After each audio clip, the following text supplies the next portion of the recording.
नमस्कार, आप देख रहे हैं एनडीटीवी एक्सप्लेनर तह की बात। मैं हूं सुशील बहुगुणा। दुनिया की आबादी करीब 8.25 अरब होने को है और दुनिया में आबादी का ये बोझ संतुलित नहीं है। गरीब देशों में आबादी का विस्फोट देखने को मिला है और कई अमीर देशों में आबादी वृद्धि दर इतनी घट गई है कि उन देशों के सामने ये एक नए संकट के तौर पर उभर रहा है। आबादी घटने के पीछे कई सामाजिक आर्थिक कारण रहे हैं, लेकिन एक कारण स्वास्थ्य भी है।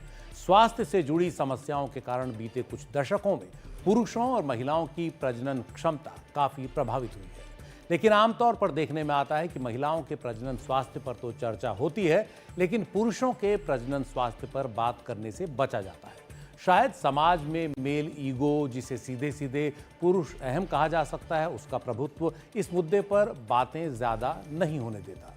लेकिन कहते हैं कि बीमारी और आग को छुपाना नहीं चाहिए, वो बेकाबू हों उससे पहले ही उनका हल करना जरूरी है। इस दिशा में जागरूकता की तमाम कोशिशें होती रही हैं, लेकिन इन दिनों एक कोशिश सबका ध्यान खींच रही है और दुनिया भर में मीडिया की सुर्खियों में है। वैसे तो ये बात कुछ मजाक सी लगेगी, लेकिन ये सच है कि अमेरिका के लॉस एंजलिस में दुनिया की पहली स्पर्म रेस आयोजित हो रही है। स्पर्म रेस सुनकर आप भी सोचेंगे कि ये क्या माजरा है। बाकी मुद्दों पर बात करने से पहले यही आपको बता देते हैं। अमेरिका में स्पर्म रेसिंग नाम के एक नए स्टार्टअप ने ऐलान किया है कि वो 25 अप्रैल को दुनिया की पहली लाइव स्पर्म रेस कराने जा रहा है। स्पर्म इतने छोटे होते हैं कि सामान्य आंख से उन्हें देखा नहीं जा सकता, माइक्रोस्कोप से ही देखा जा सकता है, इसलिए रेस भी माइक्रोस्कोपिक रेस होगी।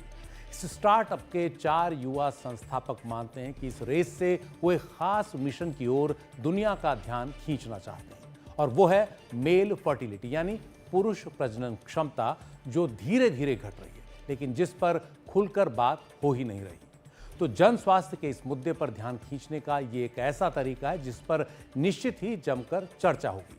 हम भी करेंगे इस पर विस्तार से बात। स्पर्म रेसिंग के संस्थापकों के मुताबिक ये रेस माइक्रोस्कोपिक रेस ट्रैक पर होगी, जिसे ह्यूमन रिप्रोडक्टिव सिस्टम यानी मानव जननांगों की तर्ज पर तैयार किया गया है। इस रेस ट्रैक पर स्पर्म सैंपल्स को छोड़ा जाएगा। इस दौरान हाई रेजोल्यूशन कैमरों से स्पर्म्स के बीच की इस रेस को बारीकी से रिकॉर्ड किया जाएगा और इसका लाइव स्ट्रीम भी किया जाएगा। यही नहीं, किसी खेल के मुकाबले की तरह लाइव कमेंट्री भी होगी, आंकड़े भी दिखाए जाएंगे, कौन सा सैंपल आगे और कौन सा सैंपल पीछे है ये भी बताया जाएगा, और यहाँ तक कि इंस्टेंट रिप्ले भी होंगे। इसके टिकट भी बंटने शुरू हो गए हैं, बिकने शुरू हो गए हैं। यही नहीं, स्पर्म रेस पर बैटिंग या सट्टेबाजी भी होगी, लोग अपनी पसंद चुन सकेंगे। स्पर्म रेसिंग की वेबसाइट पर सब कुछ बताया गया है, आप वहां जाकर विस्तार में पढ़ सकते हैं। वैसे तो स्पर्म रेसिंग का ये पूरा विचार हास्यास्पद सा लगता है, मजाक सा लगता है, लेकिन इसके आयोजक कहते हैं कि इसके पीछे उनका उद्देश्य काफी गंभीर है। वो लोगों को मेल इनफर्टिलिटी को लेकर जागरूक करना चाहते हैं, उस पर खुलकर बातचीत को बढ़ावा देना चाहते हैं। बीती एक सदी में दुनिया की आबादी में जबरदस्त तेजी आई। करीब 70 साल पहले धरती की जो आबादी करीब 2.5 अरब थी, वो आज बढ़कर करीब 8.25 अरब हो चुकी है। लेकिन ये आबादी धरती पर समान रूप से बंटी हुई नहीं है। अधिकतर गरीब देशों में आबादी तेजी से बढ़ी है और अमीर और विकसित देशों में आबादी की दर घटी ही है। दुनिया के ऐसे कई इलाकों में तो जन्म दर में भारी गिरावट आई है कि वो देश अब चिंता में पड़ गए हैं। दुनिया की करीब 50% आबादी उन देशों में रहती है जहां फर्टिलिटी रेट 2 से भी कम है। 2 से कम होने का मतलब है, 2.1 से कम होने का मतलब है कि वहां आगे जनसंख्या घटती जाएगी। इसकी वजह से इन देशों में जनसंख्या अब घट भी रही है। दिख रहा है साफ कि वो आंकड़े जो है बता रहे हैं कि जनसंख्या लगातार कम होती जा रही है, और ये इन देशों के सामने आने वाले समय में एक बड़ी चुनौती बनकर सामने आई है, और इससे निपटने के लिए ये देश अपनी नीतियों में बदलाव कर रहे हैं। हालांकि जन्म दर में कमी आने के पीछे कई सकारात्मक कारण भी जिम्मेदार होते हैं, जैसे महिलाएं अपने हकों और अपने स्वास्थ्य को लेकर ज़्यादा जागरूक हुई हैं, उनकी वित्तीय आज़ादी बढ़ी है। लेकिन कम फर्टिलिटी रेट वाले देशों में सिर्फ इसी वजह से जनसंख्या नहीं घट रही। कई दंपति चाहते हैं कि उनके बच्चे हों, लेकिन सामाजिक आर्थिक कारणों और परिवारों का साथ न होने की वजह से पीछे हट जाते हैं। इसी के साथ एक वजह और भी है जिस पर लोगों की निगाह नहीं जाती। यह है बच्चा पैदा करने की पुरुषों की शारीरिक क्षमता, जिसमें गिरावट आई है। स्पर्म काउंट में कमी, टेस्टोस्टेरोन लेवल में गिरावट, इरेक्टाइल डिस्फंक्शन और टेस्टिकुलर कैंसर जैसी वजह इसके लिए जिम्मेदार है। जानकारों के मुताबिक इनफर्टिलिटी के करीब आधे मामलों में पुरुषों की इनफर्टिलिटी जिम्मेदार होती है।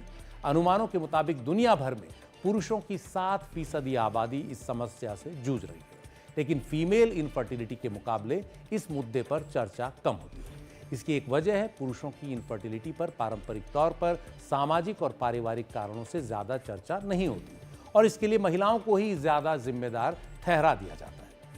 लेकिन अब पुरुषों की घटती प्रजनन क्षमता पर बात होने लगी है। तमाम रिसर्च ये बता रही है कि दुनिया भर में पुरुषों में स्पर्म्स की क्वालिटी घट रही है। सबसे पहले तो ये समझ लें कि ये स्पर्म सेल होते क्या हैं। स्पर्म सेल पुरुषों के रिप्रोडक्टिव सेल्स होते हैं। ये माइक्रोस्कोपिक सेल्स ही महिला के एग सेल्स को फर्टिलाइज कर गर्भधारण को सुनिश्चित करते हैं। स्पर्म सेल शरीर के बाकी सेल्स से अलग और खास होते हैं। वो तैर सकते हैं, शरीर के बाहर भी जीवित रह सकते हैं। शरीर का कोई और सेल ऐसा नहीं कर सकता, यानी ये हाईली स्पेशलाइज्ड सेल्स हैं और छोटे छोटे बदलावों से भी उन पर बड़ा असर पड़ सकता है, खासतौर पर एग सेल्स को फर्टिलाइज करने की उनकी क्षमता पर। पुरुष प्रजनन क्षमता की जब भी बात होती है तो स्पर्म सेल्स के कई पहलुओं को समझना काफ़ी अहम हो जाता है, जैसे उनकी तैरने की क्षमता जिसे मोटिलिटी कहा जाता है, उनका आकार प्रकार और सीमन में उनकी संख्या जिसे स्पर्म काउंट कहा जाता है। बदलती जीवन शैली का असर स्पर्म सेल्स की इन सभी क्वालिटीज़ पर पड़ा है। बीबीसी की 2022 की एक रिपोर्ट में जेरूसलम की हिब्रू यूनिवर्सिटी के professor of epidemiology Hagai Levin के हवाले से बताया गया है कि 1973 से लेकर 2018 तक स्पर्म काउंट्स में औसतन 1.2% प्रति वर्ष की दर से गिरावट आई है। साल 2000 के बाद से तो औसतन 2.6% की तेजी से स्पर्म काउंट औसतन गिरे हैं। हालांकि स्पर्म काउंट्स के ज़्यादा होने का ये मतलब नहीं है कि गर्भधारण की संभावना बढ़ जाती है, लेकिन प्रति मिलीलीटर 4 करोड़ से कम स्पर्म्स होने से गर्भधारण की संभावना गिर जाती है। स्पर्म काउंट का कम होना भी पुरुषों के स्वास्थ्य में गिरावट का एक पैमाना माना जाता है। ये जन स्वास्थ्य से जुड़ा संकट है जिस पर ध्यान दिया जाना जरूरी है और इसे लेकर WHO भी लगातार जागरूक करता है और इस बारे में अधिक से अधिक जानकारी लोगों तक पहुंचाता है।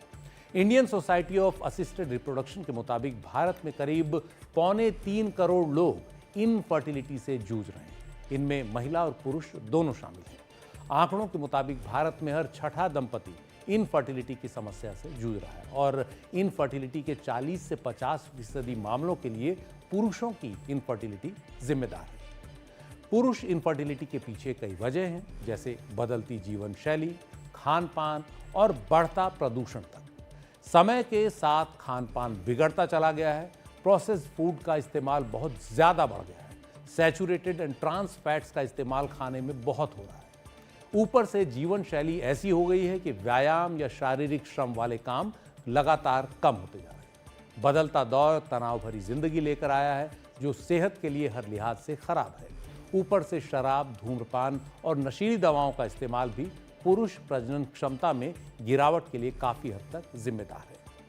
एक और बड़ी वजह है वो है हार्मोनल असंतुलन। हाइपोथैलेमस, पिट्यूटरी ग्लैंड और टेस्टिस द्वारा पैदा किए जाने वाले हार्मोन्स में असंतुलन, डायबिटीज़ और इन्फेक्शन, ये भी दो ऐसी वजह हैं जिनसे प्रजनन क्षमता पर असर पड़ता है। इनके साथ ही मेल इनफर्टिलिटी की एक और बड़ी वजह है वो है पर्यावरण प्रदूषण। क्लाइमेट चेंज से भी ये जुड़ा हुआ है। इंग्लैंड की यूनिवर्सिटी ऑफ नॉटिंघम की एक रिसर्चर रेबेका ब्लंचर्ड ने पाया कि प्लास्टिक्स में पाए जाने वाले कई रसायन, अग्निशमन यंत्रों यानी फायर रिटार्डेंट्स में इस्तेमाल होने वाले रसायन और घर की आम चीज़ों में जो प्लास्टिक की चीज़ें हैं उनमें इस्तेमाल हुए कुछ रसायन हमारे हार्मोनल सिस्टम को खराब कर सकते हैं, पुरुषों की इनफर्टिलिटी को नुकसान पहुंचा सकते हैं, स्पर्म्स की क्वालिटी खराब कर सकते हैं। इनमें से कई रसायन तो ऐसे होते हैं जिन पर पाबंदी लगी हुई है लेकिन फिर भी उनका इस्तेमाल होता है। ऐसा ही एक रसायन है BPA यानी बिस्फिनल A, जो प्लास्टिक्स में इस्तेमाल होता है। दुनिया में तमाम जगहों पर इस पर पाबंदी है लेकिन ये फिर भी इस्तेमाल किया जाता है। इस रसायन को पुरुष और महिला दोनों की फर्टिलिटी में गिरावट से जोड़ा गया है, तो प्लास्टिक्स भी बहुत हद तक जिम्मेदार हैं। ऐसे रसायनों से स्पर्म DNA फ्रैगमेंटेशन बढ़ सकता है, यानी स्पर्म्स का जो जेनेटिक मटेरियल है उसे नुकसान पहुंच सकता है और इससे गर्भधारण पर तो असर पड़ ही सकता है, गर्भपात की भी आशंका बढ़ जाती है। इसके अलावा क्लाइमेट चेंज का भी पुरुष फर्टिलिटी पर असर का अध्ययन किया गया है। 2022 के एक अध्ययन के मुताबिक ग्लोबल वार्मिंग के चलते बढ़ते तापमान से स्पर्म्स की क्वालिटी पर नकारात्मक असर पड़ रहा है। बीते कुछ दशकों में एक और बदलाव आया है, और वो ये है कि लोग बच्चे पैदा करने को जिंदगी में बाद के समय के लिए टाल दे रहे हैं। उनके जीवन में पहले अपना करियर बनाना प्रमुख होता है, और ऊपर से जो भाग दौड़ भरी जिंदगी है जिसमें पैसा बहुत चाहिए, उसमें लोग बच्चे पैदा करने को टाल रहे हैं। महिलाओं को तो ये याद दिला दिया जाता है कि उनकी बायोलॉजिकल क्लॉक है और उन्हें समय पर गर्भधारण करना चाहिए, लेकिन इस मामले में पुरुषों को जो है वो बहुत गंभीरता से ये बात नहीं समझाई जाती, या खुद पुरुष भी इसे बहुत गंभीरता से नहीं लेते। लेकिन कई रिसर्च बताती हैं कि पिता बनने की बड़ी उम्र, स्पर्म्स की कम क्वालिटी और घटती प्रजनन क्षमता के लिए जिम्मेदार है। इस सब से निपटने के लिए ज़रूरी है कि जीवन शैली और खान पान में ज़रूरी बदलाव किए जाएं। व्यायाम और अच्छा खान पान बहुत ज़रूरी है। ख़ास तौर पर अब जो आरामदायक जीवन शैली बढ़ती जा रही है, उसमें व्यायाम करना, कसरत करना बहुत ज़रूरी हो गया। और जितना हो सके ऑर्गेनिक खाद्य पदार्थों का इस्तेमाल होना चाहिए। बीपीए से मुक्त प्लास्टिक उत्पादों का इस्तेमाल होना चाहिए। शराब, धूम्रपान, नशीली दवाओं से दूर रहना चाहिए। मेल इनफर्टिलिटी से निपटने के यही तरीके हैं। ये जो पूरा मुद्दा है, ये कहीं ना कहीं मेडिकल जगत का एक बड़ा ही अहम मुद्दा है। इस पर चर्चा के लिए विस्तार से हमारे साथ हैं एक जाने माने urologist doctor Vijayant Govinda Gupta. Doctor Vijayant, आपका बहुत बहुत स्वागत है। हमने इस विषय पर कई आंकड़े बताए हैं। सबसे पहला सवाल मेरा आपसे ये है कि जो मेल इनफर्टिलिटी है, यानी पुरुष प्रजनन क्षमता, इसमें लगातार गिरावट आने की बात से आप कितने सहमत हैं? आपकी रिसर्च क्या कहती है? मेल इनफर्टिलिटी को आप किस तरह से समझाएंगे? तो मेल इनफर्टिलिटी या पुरुष बांझपन मतलब कि जो मर्द है उसकी बच्चा पैदा करने की क्षमता, मतलब उसका जो स्पर्म काउंट है या जिसको हम शुक्राणु है उसमें कमी आना, मतलब शुक्राणु का नंबर घटना, या शुक्राणु जो है वो प्रॉपरली बन ना रहे हो, या शुक्राणु की जो मोटिलिटी है या जो उसकी एबिलिटी है अंडे को भेद के बच्चा बनाना उसका कम होना। और आज के दिन मेल इनफर्टिलिटी बहुत ज्यादा बढ़ रही है, इंडिया में नहीं पूरे वर्ल्ड में।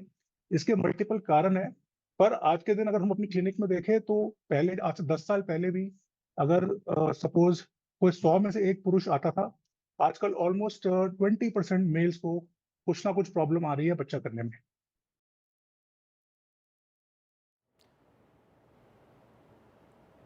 डॉक्टर विजयंत, मेरा अगला सवाल ये है कि आखिर वो क्या क्या वजह हैं जिनसे पुरुष प्रजनन क्षमता में गिरावट आ रही है, और उनसे निपटने के लिए क्या किया जाना चाहिए?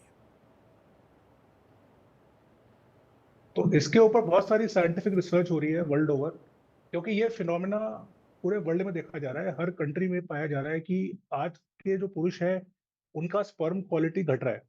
पर इसके कुछ रीजंस हैं जो शायद आज की अर्बन लाइफस्टाइल से जुड़े हैं, जैसे हाई स्ट्रेस, जैसे ये स्मोकिंग और अल्कोहल का प्रचलन, जैसे क्रॉनिक सिटिंग, जैसे लैपटॉप मोबाइल का बहुत ज़्यादा यूज़, जैसे पोल्यूटेड वाटर, पोल्यूटेड पानी, खाने में अडल्ट्रेशन, पेस्टिसाइड्स। तो ये सब चीज़ें जो है कहीं ना कहीं मेल बॉडी पे असर डाल रही है, जिस कारण से उनका स्पर्म काउंट प्रोग्रेसिवली गिरता जा रहा है। डॉक्टर विजयंत, हम जिस दौर में रह रहे हैं, औद्योगिकरण का दौर है, इसमें प्रदूषण भी कम नहीं है। ग्लोबल वार्मिंग और बढ़ता प्रदूषण जो है वो भी मेल इनफर्टिलिटी पर असर डालता है, ये रिसर्च बताती हैं। आपके मुताबिक क्या और कैसा असर पड़ रहा है, आगे क्या हो सकता है? पोल्यूशन इस टाइम मेल इनफर्टिलिटी का नंबर 1 कारण है। पोल्यूशन किसी भी फॉर्म में हो, चाहे वो एयर पोल्यूशन हो जो हम ये गंदी हाई एक्यूआई की हवा ब्रीथ कर रहे हैं, चाहे वो वाटर पोल्यूशन हो जो हमें हाई कंटेंट ऑफ आर्सेनिक और लेड जो हमारे पानी में पाइप सप्लाई में हमारी बॉडी में जा रहा है, चाहे ये हमारे खाने के अंदर मिलावट या अडल्ट्रेशन का पोल्यूशन हो, चाहे, और ये पोल्यूशन सिर्फ ऐसा नहीं कि सिर्फ ये पोल्यूशन से हमें डायरेक्टली इफेक्ट हो रहा है, इवन इनडायरेक्टली जब ये पोल्यूशन से जो हम खाते हैं या जो हमारे प्लांट्स है या जो हमारे वाटर है या जो हमारे एनिमल फूड है इनटेक करते हैं, तो पोल्यूटेंट्स मैग्नीफाई हो जाते हैं। तो इस कारण से पोल्यूशन तो आज के दिन हर चीज में है, और इस पोल्यूशन की वजह से शायद नॉट ओनली मिल इनफर्टिलिटी, हमारी लाइफ स्टाइल, हमारी डिजीजेस, हमारी कैंसर का भी इतना रिस्क बढ़ रहा है। तो आई थिंक पोल्यूशन इस समय नंबर 1 कॉज है जिस कारण से male infertility at least urban population में इतनी ज्यादा बढ़ रही है। डॉक्टर विजयंत, एक और ये पूरा जो मुद्दा है, ये कहीं ना कहीं सामाजिक पारिवारिक पहलू भी इससे जुड़े हुए हैं। और जैसे शादी की बात जब भी होती है तो ये कह दिया जाता है कि महिलाओं को जल्दी शादी, समय पर शादी कर लेनी चाहिए, बड़ी उम्र में शादी नहीं करनी चाहिए, क्योंकि इससे प्रजनन क्षमता पर असर पड़ता है। लेकिन क्या ये बात तो पुरुषों पर लागू नहीं होगी? जो इनफर्टिलिटी है, इनफर्टिलिटी मतलब कि बच्चा ना कर पाना, इसमें अगर 50% योगदान है, 50% कॉज फीमेल्स में है, तो 50% कॉज मेल्स में है। तो आज के दिन हम देख रहे हैं कि इनफर्टिलिटी में ऑलमोस्ट हाफ द कपल्स में मेल इन्वॉल्व है। और इंक्रीजिंग एज मेल्स के अंदर भी रीजन होता है इनफर्टिलिटी का। तो ये एक गलत फहमी है कि मर्द जिंदगी भर बच्चे कर सकता है। हाँ, अगर हम बूढ़े आदमी में या किसी बड़े उम्र के आदमी में स्पर्म टेस्ट करते हैं तो स्पर्म जरूर मिलेंगे, पर वो स्पर्म की क्वालिटी अच्छी नहीं होती है, उस स्पर्म की क्वांटिटी अच्छी नहीं होती है।